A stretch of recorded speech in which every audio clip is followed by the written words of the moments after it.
Hi, friend, and welcome to season 2 of Living Simple and Well. I'm so glad you're here, truly. This season feels like a fresh breath, a new chapter, an invitation to step into your life with more intention and a lot more grace. Season 2 is about honoring where you are right now while still believing in where you're going. It's about slowing down without shrinking your dreams, about caring deeply for your body, your home, and your heart without guilt and without pressure. Here on Living Simple and Well, we talk about what it really looks like to live well in real life. Not perfectly, not polished, but honestly. This season, we'll explore gentle productivity that supports your nervous system instead of draining it. We'll talk about wellness rooted in self respect, not shame, about creating a life that feels calm and meaningful while still allowing space for passion, purpose, and income. You'll hear thoughtful solo conversations and inspiring guests, experts who believe in sustainable, realistic care for women in every season, and so many more. Most of all, this is a space for you, for the woman who has spent so much time taking care of everyone else, for the woman who's ready to choose herself again, confidently, unapologetically, and with love. If you've been craving more peace, more alignment, and more joy in your everyday life, you're in the right place, friend. So settle in, take a deep breath, and let this season remind you that living simple and well can exist beautifully together. Hi, my loves. Welcome back to Living Simple and Well. I have been truly leaning into the coziness of winter and very much attempting to combat the seasonal blues. I think to a certain extent, all of us experience this in one way or another. So if this is you, babe, solidarity. I spend most of my days dreaming of the sun. I am sneaking in walks around the neighborhood whenever the sun does peek out, or just at least when the weather is like bearable enough. I got two in last week, so we will call that a win. And one day, even walked around our local mall inside because I just needed to get some movement in with a change of scenery. My walking pad has been doing some overtime these days. Bless that thing. I mentioned a few weeks ago that my daughter became a Girl Scout and we are now officially cookie dealers. I chose my term very specifically there. While I have never partaken in any illicit activities, it does very much feel like, hey, you got any caramel delights? Cue chucking my stash. Um, did I need something more on my plate as a mom to manage logistics? Heck no. But the values that she is getting from Girl Scouts in general and the camaraderie, the troop, it's just all cute things. We have our first official cookie booth this weekend coming up, and I am excited to really like see her sales skills used in the wild now. We are also talking about cheerleading and spring softball, and it feels like we are simultaneously going a mile a minute while we are also truly practicing daily how to slow down and kind of just be present. I actually had this conversation with my husband the other night about how I wanted to implement more like sit down family dinners. We are admittedly couch eaters, and maybe do a walk around the block after dinner as a family when the weather breaks. I truly want to parent like my parents did in the 90s. I could quite literally go on and on about technology and social differences with the kids these days, but I will step off that soapbox and digress there. I actually want to start this episode with a question for you. Who are you becoming right now? Not who you were last year, not who you've been surviving as, not who social media tells you to be, but the woman you feel yourself stretching toward. Because I've realized something recently. Deep down, I think we all want to be better than we are. We are all actively working on ourselves in some way or acknowledge how we want to improve on something in our lives. But when will we find what we're actually looking for? The life I say I want, the peace I say I crave, the business I say I'm building, the mother I say I want to be, that life requires a version of me I haven't even fully practiced being yet. And that realization has been both empowering and quite humbling. So, today I want to talk about identity, about habits and evolution, and the quiet discipline of becoming. I need to say this first. This is not about a glow up, it's an episode about alignment. And I have a feeling this conversation is going to meet you exactly where you are. I think most of us were taught to chase outcomes: lose the weight, grow the business, make more money, be more productive, be more patient, be more organized. But no one really teaches us that outcomes are lacking indicators. Identity is the true driver. You don't get peace because you chase it. You get peace because you become someone who protects it. You don't build a calm business because you downloaded another strategy. You build a calm business because you become someone who operates calmly and you choose to build your business into your life intentionally. For a very long time, I was trying to force outcomes while holding on to old identities. I wanted a regulated nervous system, but I still identified as someone who thrived under pressure. I wanted a peaceful home, but I still identified as someone who overcommits. I wanted steady growth, but I still identified as someone who equates urgency with importance. And the habits I had, they matched that old identity perfectly, not the woman that I'm becoming. This realization, this philosophy, I'll say, has been huge for me. We shame ourselves for habits as if they're moral failures. But what if they just belong to a previous version of you? There was a version of me that needed hustle. There was a version of me that needed control. There was a version of me that needed validation. There was even a version of me that coped with stress through productivity. She wasn't strong, she was surviving. But she's not who I'm becoming. And the habits that once protected me now feel misaligned. I want to share some of the ones I've had to gently release. Reacting immediately. I used to pride myself on being responsive, quick replies, quick decisions, quick pivots. But what I have learned is speed is not the same as wisdom. The woman I'm becoming pauses. She regulates before she responds. She doesn't make the emotionally charged decision. That requires a different habit. Breathing, walking away, waiting. I know for my not patient girlies, this is tough. And it was for me too. In fact, it was uncomfortable because urgency feels productive, but calm is powerful, friend. Overcommitting because I can handle it. Now, I'm going to remove my daughter from the equation, and I suggest if you are a parent, you do the same because oftentimes we are selfless when it comes to our children. Do I sometimes have I had these conversations with loved ones like my mom and my husband where I sometimes think I've overcommitted my own child? Yes.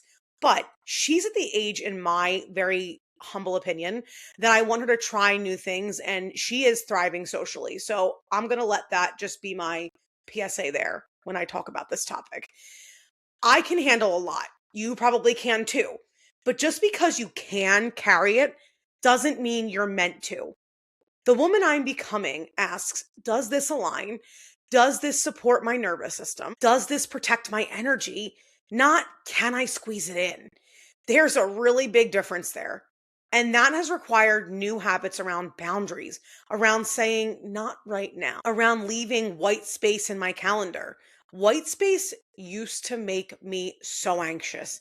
Now, honestly, it feels like a luxury. Spending years working from home and being a bit more progressive in what I've chosen as my career path really led me to over explaining myself like, no, I can't do X, Y, and Z because I'm working, because it doesn't look like a traditional 9 to 5. I'm not logging in and clocking in and going to a brick and mortar office.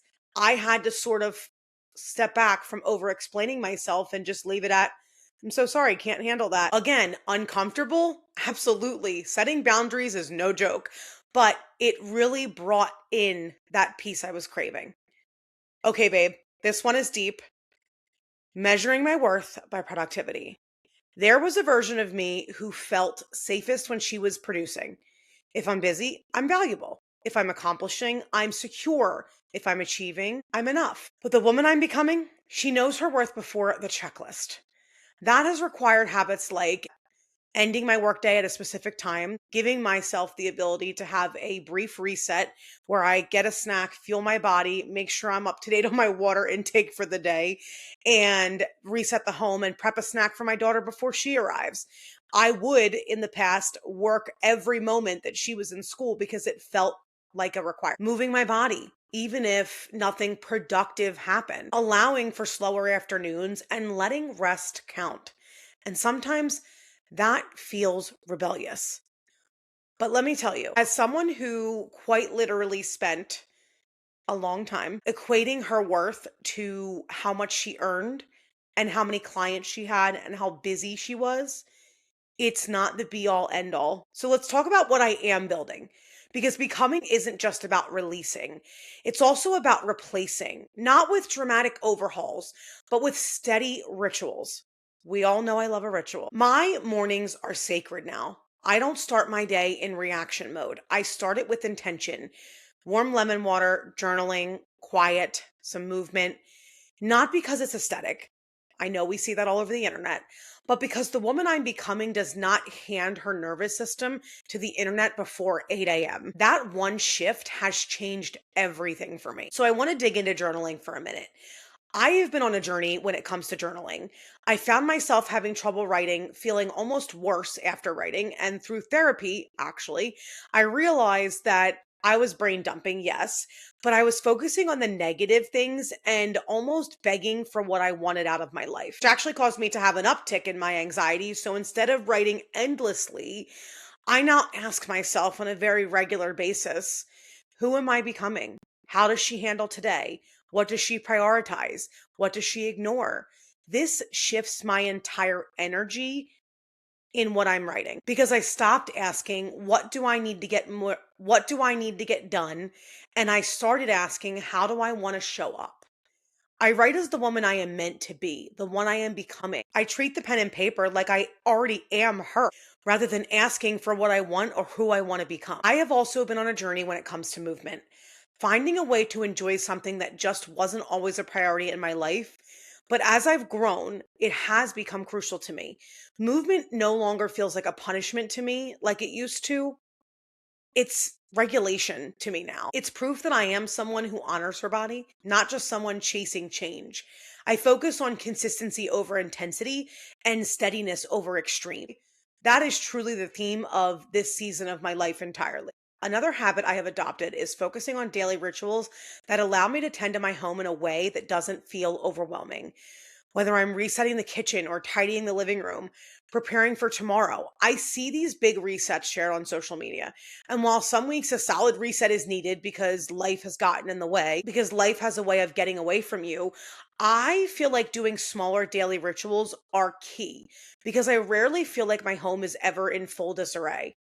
It's not about perfection. It's actually about creating an environment that reflects the calm that I want to feel. Outer order that supports inner peace. When it comes to work, I do my best not to work in chaos anymore. I've shared a bit about it here already, but last year I closed down my six-figure agency after experiencing extreme burnout. I was quite literally giving my all in every area of my life, or attempting to, and truly, I was failing in all of those same areas. I now work in contained focus blocks. The woman I'm becoming is strategic. She's thoughtful. She doesn't operate in constant urgency. Structure is not restriction, friend. It's support. I knew I wanted to be intentional about how I approached work after experiencing that season of burnout. I took a few months off over the holidays to truly soak in extra family time, reconnect with myself, and reflect on what I wanted for myself. I knew I had a desire to earn an income for my family. In fact, I discovered, as I mentioned, thank you, therapy, that I had tied my self worth to how much I was earning after spending years as the breadwinner for our family. Now, I chose that for those years. I put that pressure on myself, and through that, I became very tied to financial outcomes. I finally sat down with my husband to determine what our family truly needed me to contribute financially. Yes, this also required me to get intentional about spending, which is a topic in and of itself. But in the grand scheme of things, I had way more flexibility than I ever even realized, which truly allowed me to remove the mental block that I had created all on my own and follow my passions over profits. It's how this podcast has grown, actually, because it's something I truly love that has allowed me to monetize my efforts in a way that I enjoy. I know we want to grow our family. I knew I wanted to create a business and a way for me to earn that allowed me to put myself and my family first. Here's what no one really talks about when it comes to growth: becoming requires grief. And not dramatic, obvious grief, subtle grief, quiet grief, the kind that shows up as restlessness, the kind that feels like irritation almost, the kind that makes you question yourself when nothing is actually wrong. Because when you decide to evolve, you don't just gain something, you lose something too. You lose the version of you who ran on adrenaline. You lose the version of you who could survive on chaos. You lose the version of you who felt powerful because she was always needed, always busy, always solving. You grieve her. You have to grieve her. Even if she was tired, even if she was anxious or overwhelmed, she was familiar. And familiar feels safe. There was a version of me who thrived in urgency, deadlines, pressure, last minute pushes, always being the one who could handle it.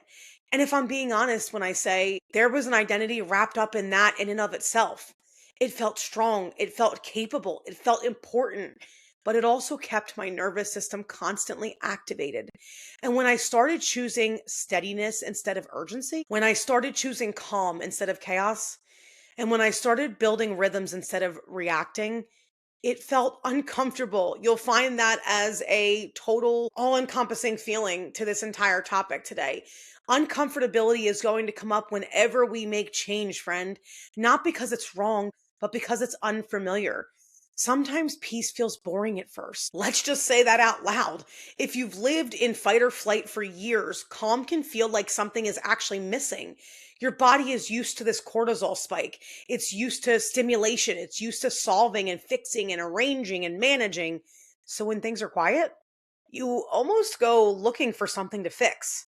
Been there, done that. Guilty as charged. You check your phone, you overthink, you revisit an old conversation, you drive yourself insane. You create a problem when there wasn't even one to begin with. Not because you're being dramatic, but because your nervous system is detoxing from the chaos. And this process takes time. I have admittedly had moments where everything was objectively okay. My home was peaceful, my work was steady, my relationships were solid, and yet I felt restless. And I had to sit there and ask myself, is something wrong?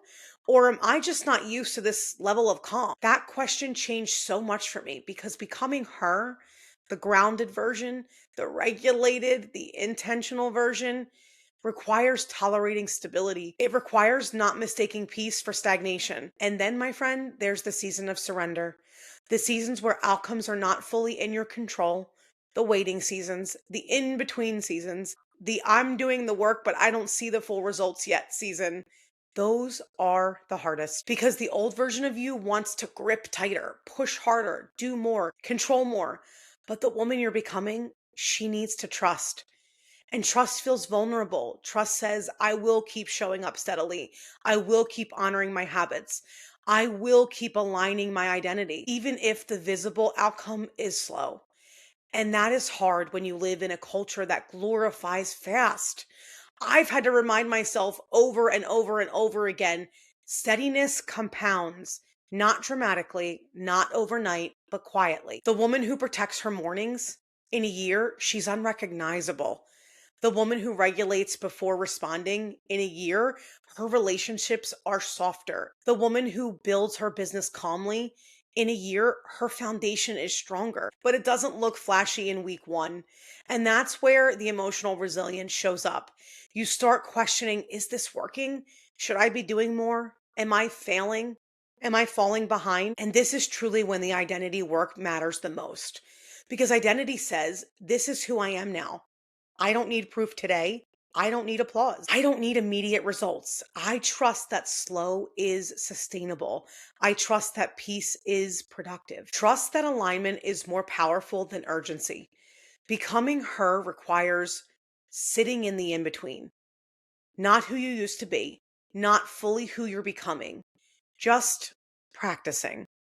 And if you're in that space right now with me, friend, where the chaos no longer fits, but the calm still feels a smidge unfamiliar, I want you to know that doesn't mean you're lost. It means you're expanding. And expansion almost always feels, you guessed it, uncomfortable before it feels embodied. You are not regressing. You are recalibrating.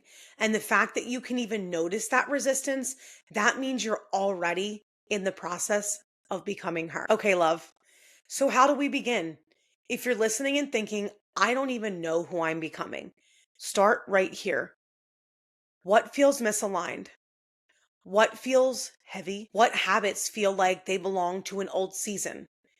And then I want you to ask yourself, if I fully trusted myself, if I fully honored my nervous system, if I fully believed I wasn't behind, what would I do differently tomorrow morning? Not next year, not after the glow up, tomorrow morning.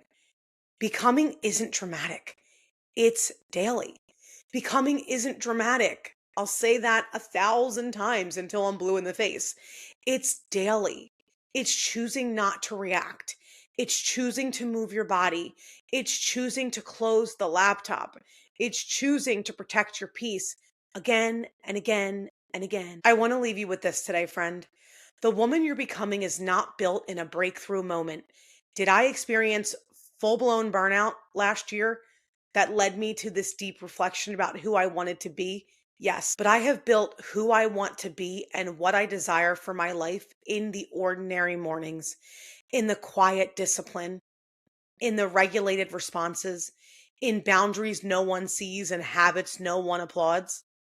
And you don't have to become someone else. You just need to become more aligned. So this week, instead of chasing outcomes, practice being her. Step into who you want to be. Fully embrace the woman you have only been desiring to be before now. Protect your peace like it's already yours. Move like you trust your body. Work like you believe in your own vision. And rest like you know you're worthy. The woman you're becoming, she's already in you. She just needs new habits to match her. And I'm so proud of you for doing this work. I'll see you next week, friends. And as always, keep living simple and well.